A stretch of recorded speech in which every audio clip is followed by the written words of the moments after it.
আজকে আমরা যেই ভিডিওটি নিয়ে এসেছি সেটি হলো ঘরে বসে কিভাবে সহজে পায়েস তৈরি করবেন। তো চলুন ভিডিওটি শুরু করা যাক। আম্মু এখন একটি বাটিতে 1 কাপ চিনি নিয়ে নিল, 2 চা চামচ ঘি, 4-5টি এলাচ ও 2টি দারচিনি, 100 গ্রাম পোলাওর চাল 10 মিনিটের জন্য পানিতে ভিজিয়ে রাখা হয়েছিল।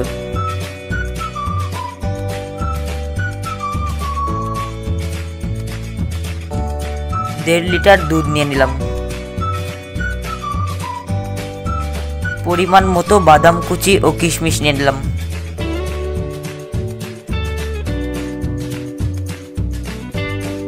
এক কাপ গুঁড়ো দুধ নিয়ে নিলাম।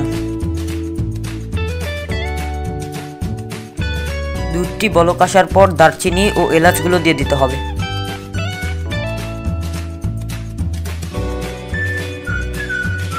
চালগুলো ঢেলে দিলাম।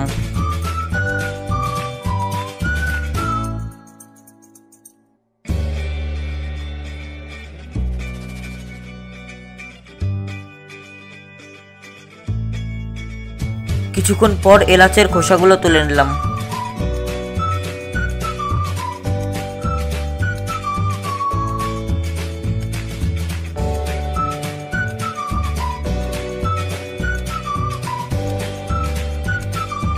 চালটা নাড়তে থাকবেন যে পর্যন্ত পায়েসটা ঘন হয়ে না আসে।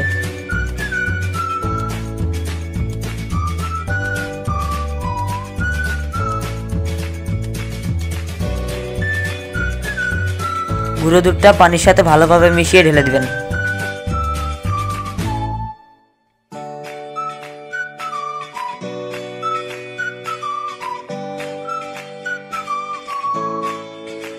পরিমাণ মতো চিনি দিয়ে দিবেন।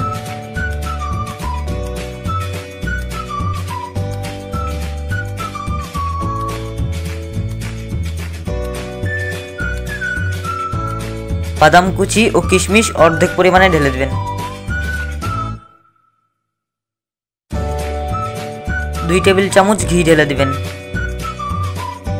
চিনিটা এই কারণেই শেষে দেওয়া হলো, না হলে চালটা ভালো মতো সিদ্ধ হবে না। হয়ে গেল আপনাদের সুস্বাদু পায়েসের রেসিপি। ভিডিওটি ভালো লাগলে অবশ্যই লাইক, কমেন্ট, শেয়ার করবেন এবং চ্যানেলটি সাবস্ক্রাইব করবেন এবং পাশে যে বেল আইকনটি আছে সেটিতে প্রেস করবেন। অ্যান্ড আমাকে এবং আমার আম্মুকে অনেক অনেক সাপোর্ট করবেন। ধন্যবাদ।